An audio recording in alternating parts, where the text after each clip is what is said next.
ఇంత గొప్ప సాక్షి సమూహము మేఘము వలె మనలను ఆవరించి ఉన్నందున మనము కూడా ప్రతి భారమును సులువుగా చిక్కులబెట్టు పాపమును విడిచిపెట్టి విశ్వాసమునకు కర్తయు దాన్ని కొనసాగించువాడునైనా యేసు వైపు చూచుచు మన ఎదుట ఉంచబడిన పందెములో ఓపికతో పరిగెత్తుదము. ఆయన తన ఎదుట ఉంచబడిన ఆనందము కొరకై అవమానమును నిర్లక్ష్యపెట్టి సిలువను సహించి దేవుని సింహాసనము యొక్క కుడి పార్శ్వమున ఆసీనుడై ఉన్నాడు. ఇంత గొప్ప సాక్షి సమూహము మేఘము వలె ఆవరించి ఉండగా మనము పరుగు పందెములో ఓపికగా పరిగెత్తదము. అంటే ప్రతి క్రైస్తవునికి, వినండి నా ప్రియమైన దేవుని బిడ్డలారా, ఏముంది? ఒక పందెం ఉన్నది, ఒక పరుగు ఉన్నది. ఆ పరుగు ప్రపంచంలో ఉన్న క్రైస్తవులందరికీ ఒకటే పరుగు. ఆ పరుగు పందాన్ని నువ్వు ఖచ్చితంగా తుదముట్టించాలి. ఆ పరుగు పందాన్ని ఓపికతో, అనగా విశ్వాసం, ఓపిక అనగా విశ్వాసం. విశ్వాసం ఉన్నవానికి ఓపిక చాలా ఉంటుంది, విశ్వాసం లేని వానికి ఓపిక ఉండదు. Praise God. అందుకే అబ్రహామును ఏమని పిలిచారు? విశ్వాసులకు తండ్రి. ఎందుకన్నారు? మరి విశ్వాసం ఏందండి అంటే దేవుని మాట విన్నందుకు విశ్వాసమా? అదొక కోణం అనుకుందాం. కానీ ఇంకొకటి ఏందనంటే, నా ప్రియమైన దేవుని బిడ్డలారా, చాలా ఓపిక.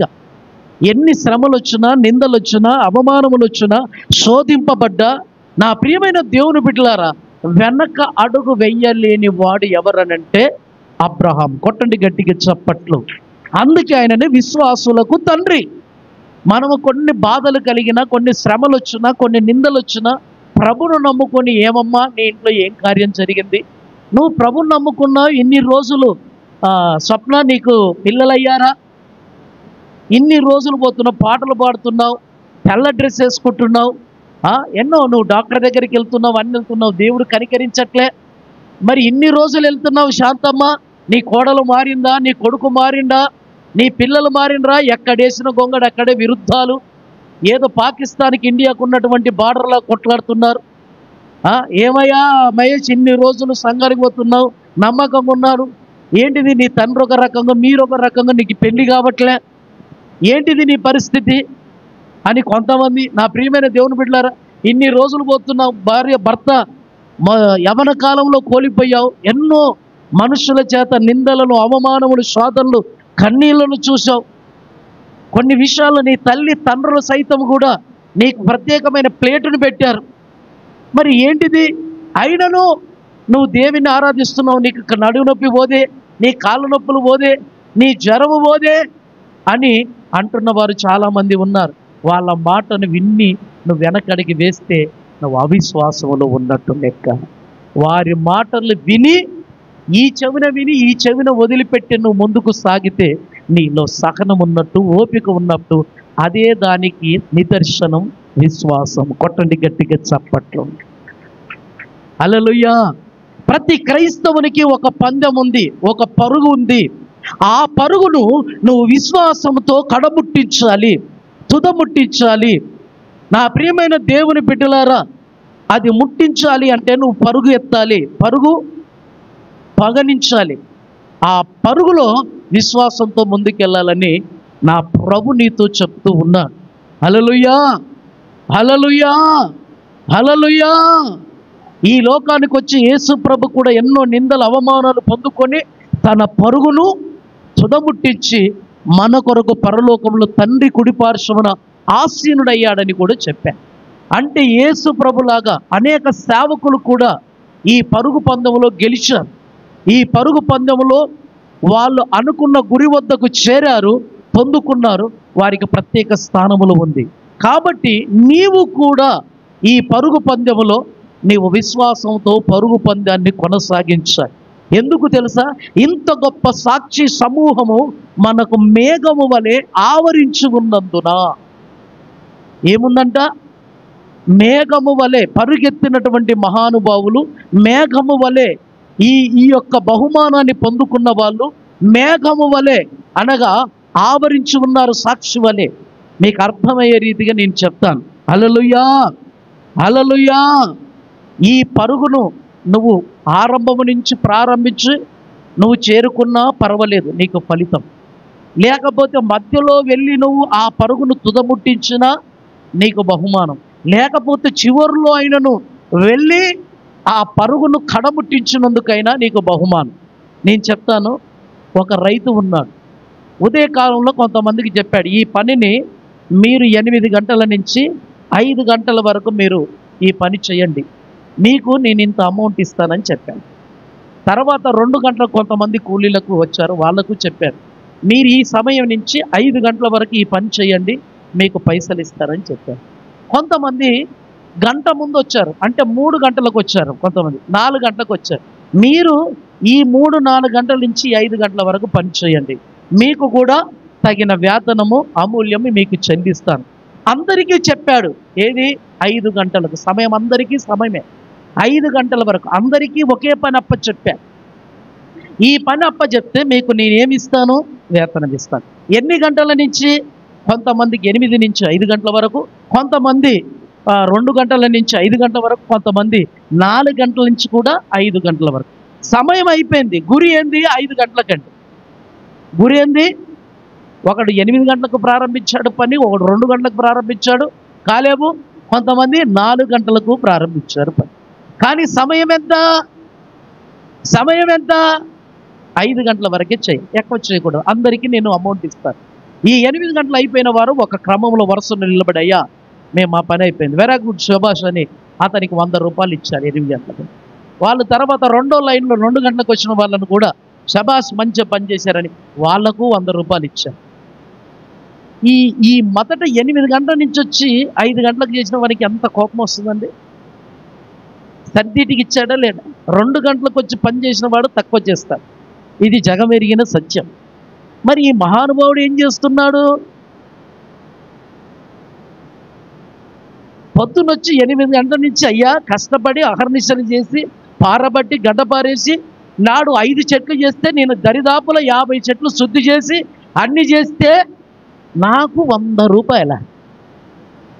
ఇది తప్పు కాదు. రైతు, ఇది నీకు తగునా? యజమాని, తోట యజమాని, ఇది నీకు తగునా అని అన్నాడు. Praise God. 2వ వాడు, ఈ 4వ వాడికి కూడా ఈ 4 గంటలకు వచ్చిన 5 గంటల వరకు చేసిన కూడా 100 రూపాయలు ఇచ్చారు. ఇప్పుడు ఈ మొదట వచ్చిన వాడు 8 గంటలకు 2 గంటలకు వచ్చిన వాడు ఇద్దరు కలిసి ఈయన్ని చూశారు. ఎవరిని? ఈ 4 గంటలకు వచ్చిన వాడిని చూశారు.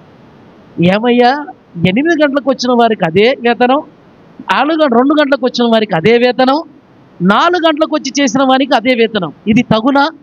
ఆయన అన్నాడు, నేను పని చెప్పాను కానీ నీకు 100 రూపాయలు ఇస్తాను చెప్పాను, 100 ఇచ్చానా లేదా? ఇచ్చా. నీకు 8 గంటలకు వచ్చి చేయమని 2 గంటలకు ఆడు వచ్చాడు, 5 గంటల వరకు పని చేయమన్నారు, వానికి 100 రూపాయలు ఇస్తాను చెప్పాను. 4 గంటల నుంచి 5 గంటలకు చేయమని చెప్పాను, వాడు వచ్చాడు, వానికి 100 రూపాయలు అని చెప్పాను. డబ్బులు నీవు కావే, నీకు చెప్పినంత నేను ఇచ్చానా లేదా? ఇచ్చిందా లేదా? ఈ పరుగు పందెంలో నా ప్రియమైన దేవుని బిడ్డ, నువ్వు ఎక్కడ ఏ సమయంలో పరుగు పందెం పెట్టినా నా ప్రభు నీకు సమానమైనటువంటి బహుమానం ఇవ్వబోతున్నాడు. కొట్టు గట్టిగా చప్పట్లు. అయితే నా ప్రియమైన దేవుని సంగమా, ఈడ 8 గంటలు వచ్చినాడు కొద్దిగా పని ఎక్కువ చేయొచ్చు, 2 గంటలకు వచ్చినాడు ఇంకా కొద్దిగా పని వానికంటే తక్కువ చేయొచ్చు, ఈ 4 గంటలకు వచ్చిన వాడు 2 గంటలకు వచ్చిన వానికంటేను కూడా తక్కువ పని చేసి ఉండొచ్చు. కానీ ఇవ్వడంలో యజమాని మాత్రమే భేదాభిప్రాయాలు చూడలేదు. ఇది బైబిల్లో రాయబడి ఉంది, బైబిల్లో రాయబడి ఉంది. ఇది మీకు నేను చెప్తూ ఉన్నాను. Praise God. అయితే వీళ్ళందరిలో చూసింది ఏంటంటే చేసిన పనిలో విశ్వాసత ఉన్నది. కొట్టండి గట్టిగా చప్పట్లో. నువ్వు కూడా దేవునిలో ఒక పరుగు పందెము నీకు ఉంది. ఆ పరుగు పందెములో నువ్వు పరిగెత్తి దాన్ని పొందుకోవాలంటే విశ్వాసముతో కూడిన పరుగు పందెమై ఉండవలెను. హల్లెలూయా, హల్లెలూయా. విశ్వాసం గురించి చాలాసార్లు విన్నాం. వినుట వల్ల విశ్వాసం, అంతేనా కదా? Praise God. విశ్వాసము లేకుండా దేవునికి ఇష్టలై ఉండుట అసాధ్యం, అంతేనా కదా? Praise God. ఇవన్నీ వింటాం, కానీ నా ప్రియమైన దేవుని బిడ్డలారా, మనందరికీ విశ్వాసంతో కూడిన ఒక పరుగు పంజం అనేది ఉంది. అందులో నువ్వు పరిగెత్తనీకే ఇష్టపడాలి. హల్లెలూయా. దానికి ఓపిక కావాలి, దానికి సహనము కావాలి. ఈ ఓపిక సహనానికి నిదర్శనం ఈక్వల్ టు ఏంటిదంటే 1+1 ఈక్వల్ టు ఎంత? 2. అనగా దానికి విశ్వాసం వినుట వల్ల రావచ్చు, చదవటం వల్ల రావచ్చు, ప్రార్థన ద్వారా రావచ్చు, ఇంకే దారనైనా నీ జీవితంలోనికి రావచ్చు, విశ్వాసం పొందుకోవచ్చు. ఆ విశ్వాసం నీలో ఉంటే మొదట పరిగెత్తినా, తర్వాత పరిగెత్తినా, లాస్ట్లో పరిగెత్తినా నువ్వు ఆ పరుగు పందెంలో చివరికి ఎక్కడికి చేరుకోవాలి? గురి వద్దకు చేరాలి. మన గురి ఏంది? పరలోక రాజ్యం, దేవుని సింహాసనం. ఆయన వద్దకు నువ్వు చేర్చబడితే నీ గురికి సఫలమైనట్టు లెక్క. యేసుప్రభు వచ్చాడు, గురికి చేరాడా? చేరాడా లేదా? పరలోకంలో ఉన్నాడా లేడా? తండ్రి కుడిపార్శ్వమున ఆసీనుడై ఆయన కునుకక నిద్రపోక ప్రార్థిస్తున్నాను ఉన్నదా లేదా? Praise God. ఈరోజు మనం పరిగెత్తుతాం. ఎక్కడ పరిగెత్తుతాం? Praise God. కళ్ళు పుగుళ్ళు వచ్చినాయంటే చాలు, ప్రైజ్ గాడ్. అయ్యా, ఆడపిల్లలకు ఉన్నది ఒకే ఒక్క అవకాశం, దీన్ని సద్వినియోగపరచుకోండి. బూర ఊది చెప్తున్నా. ఈ రోజుకు 700 రూపాయలు. గిట్ల నడుమొచ్చి గట్ల చెయ్యేసి 10 మందితో అక్క చెల్లి అనుకొని బొమ్మరిల్లు కట్టినట్టుగా అలుకుతూ తలుకుతూ ఆడుతూ పాడుతూ, అక్క కూడా అక్కేసుకో పక్కేసుకో ఏమని అంటారు కదా ఏంటి, పోక చక్కేది ఏదో పాట ఉంటుంది కదండి. అలాంటివి అనుకుంటా 4 మాటలు మాట్లాడి మనం వచ్చేస్తే ఒడ్డుకు, కాళ్ళకు కొద్దిగా బురద కాకుంటే నడుము కొద్దిగా బాధ వచ్చినప్పుడు ప్రైజ్ గాడ్ అక్కడ ఏదన్నా తెల్లది లాంటిది తెచ్చినా కానీ ఎవరు చూడట్లేదనని కొంగ నీటిలో ముంచినట్టుగా అందులో మూతి ముంచి తాగేస్తే అయిపోతుంది. Praise God. హల్లెలూయా, హల్లెలూయా. లేరంటావా ఇల్లు? ఈ మహానుభావులు లేరా? ఉన్నారు. ఆదివారం అమ్మ వెళ్ళొద్దు, మంచిది కాదు. మన మధ్య విక్టోరియా ఒక పాట పాడుతుంది, ఆదివారం పనికి వెళితే ఉందండి డాక్టర్కి ఇస్తారు. చెల్లెనే వాడాలి, అందరికి తప్పు వాడుతుంది. అయ్యా మర్చిపోయి.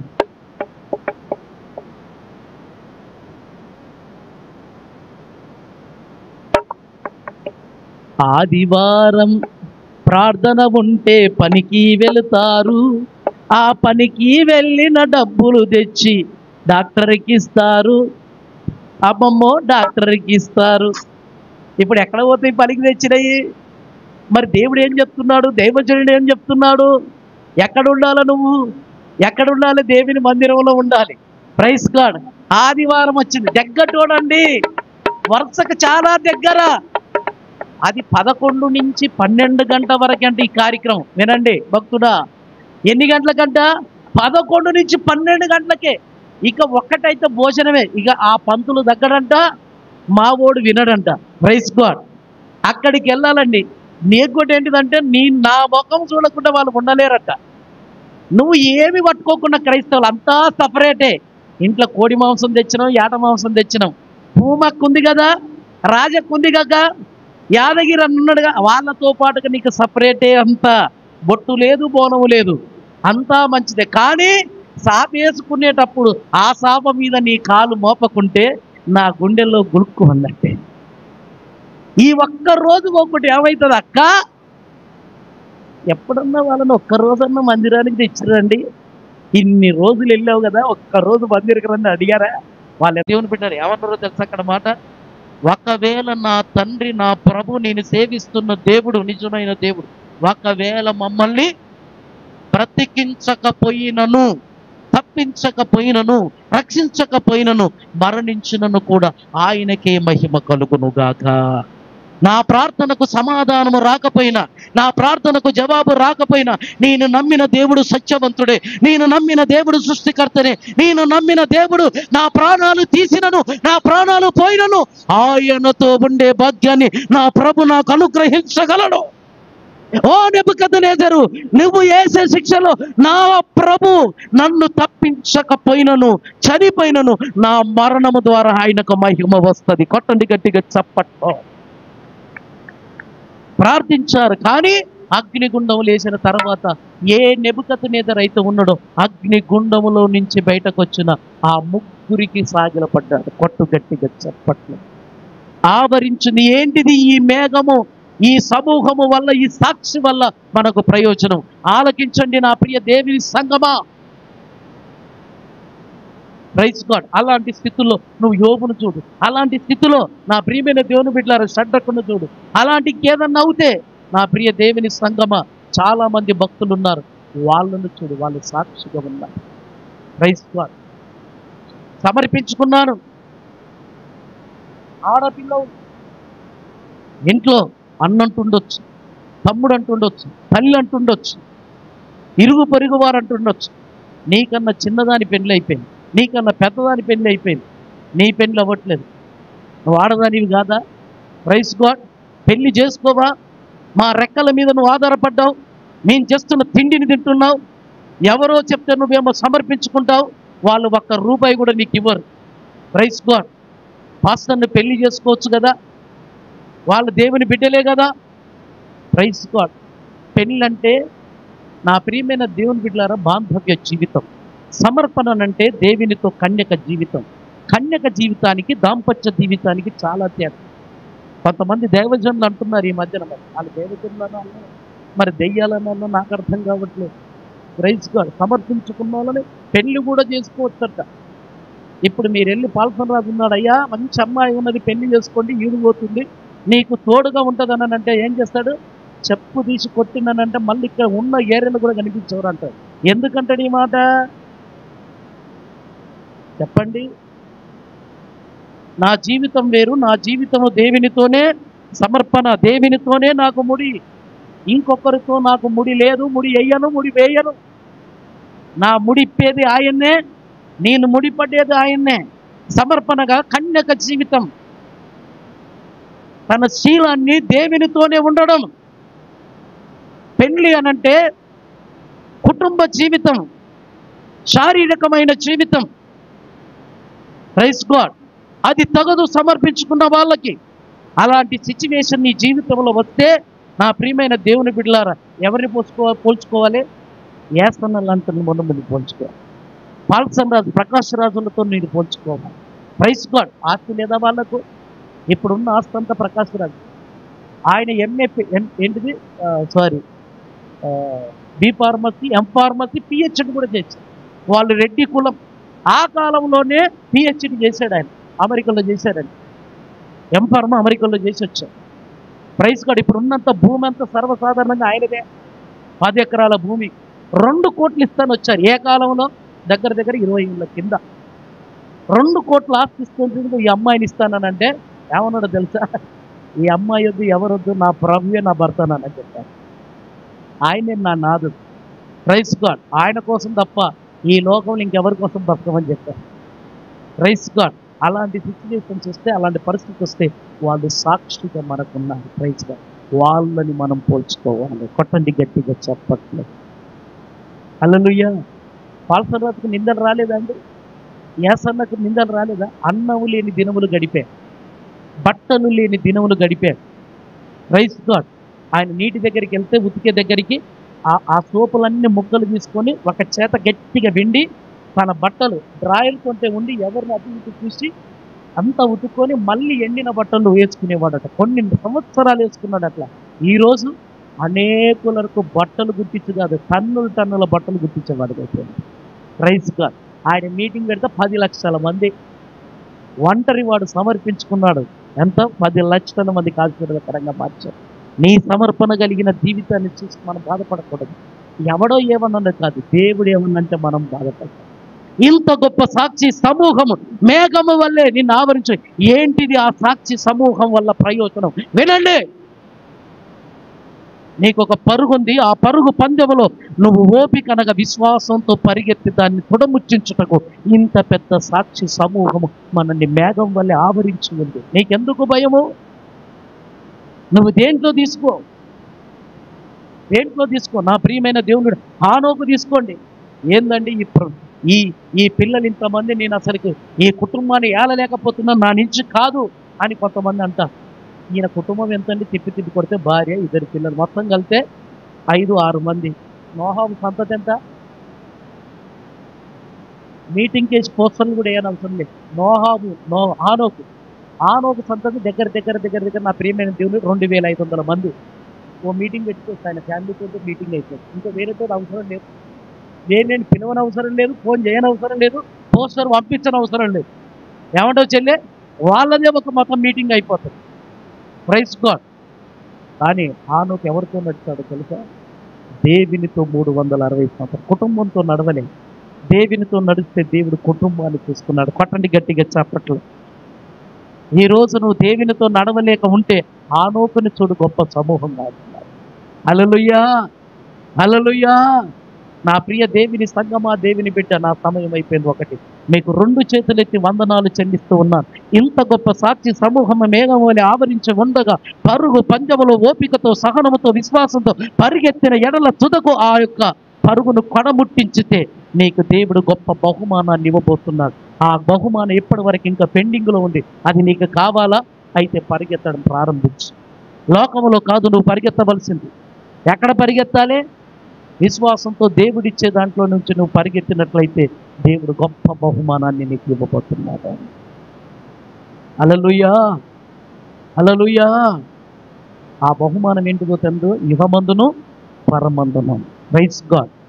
కాబట్టి నా ప్రియ దేవుని సంగమా, ఆ బహుమానం పొందుకోవాలంటే విశ్వాసం కావాలి. విశ్వాసం కావాలి అంటే దేవునికి నిష్కృతగా బ్రతకాలి. ఏదైనా కైన అలవాటు ఉంటే మానేయండి, గుట్కాల అలవాటు ఉంటే మానేయండి, సిగరెట్ అలవాటు ఉంటే మానేయండి, బూతు మాటలు ఉంటే మానేయండి, ఓర్వలేనితనం ఉంటే మానేయండి, చికాకుతనం తీసివేయండి, దూషణ మాటలు తీసివేయండి. మనిషి ఒకటి చెప్తే మనిషి లేనప్పుడు ఇంకొక మాటలు మాట్లాడే మనస్తత్వము మానండి. పెట్టే గుణంగా మారండి. కించ గుణమును తీసివేసుకోండి. అపవిత్రతను తీసివేసుకోండి. దేవునికి విరుద్ధమైన పనులు చెయ్యకండి. సమయం దొరికినప్పుడు దేవునితో గడపనికి ఇష్టపడండి. సమయం లేకపోతే మీ పని ఏందో మీరు ముగించుకోనండి. దేవునిలో ఎక్కడ ఉన్నా కానీ, ఏడ ఉన్నా కానీ, నీ పరుగు పందెములు నేను పరిగెత్తుటకు నాకు కావలసిన ఓపిక, సహనము కలిగిన విశ్వాసము నాకు అనుగ్రహించు ప్రభు అని మీరు ఒక ప్రార్థన చేస్తే, విన్నపించుకుంటే, ప్రభు పాదాలు పట్టుకుంటే ప్రభు గొప్ప కార్యములు మీ పట్ల దేవుడు చేపడుతున్నారు. హల్లెలూయా, హల్లెలూయా.